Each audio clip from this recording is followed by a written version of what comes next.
नमस्कार मंडळी, स्वागत आहे तुमचं माझ्या मिनी ब्लॉगमध्ये। आज वेदर खूप छान होतं कारण सारखं इकडं 8 दिवसापासून पाऊस होता, पण आज थोडा ऊन पडलेला होता म्हणून आम्ही बाहेर जेवणाचा प्लॅन केलेला होता।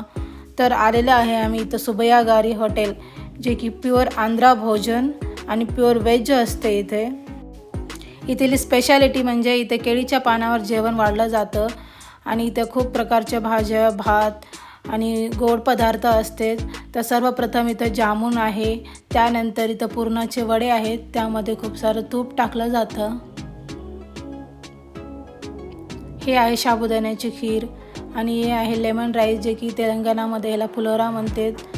हे आहे फणसाची बिर्याणी, मसाला भात, अशा खूप प्रकारच्या भाज्या असतात, चटण्या असतात आणि तुम्ही पाहू शकता इथं हायजीन पण प्रॉपरली मेंटेन केलं जातो। त्यानंतर मी रसम राईस, त्यावर क्रीम घातलेलं होतं, थोडं सांबार राईस, ताकाची कढी राईस आणि लास्टला दही राईस ट्राय केला होता। इथे ताक पण प्यायला दिलं होतं। अशा प्रकारे आम्ही जेवण एन्जॉय केलं होतं। तुम्ही जर कधी हैदराबादमध्ये आलात तर इथं नक्की व्हिजिट द्या। हे आहे हाऊसिंग बोर्ड कुकटपल्ली, लास्टला कॉम्प्लिमेंटरी म्हणून हा पान दिला जातो इथे। थँक्यू।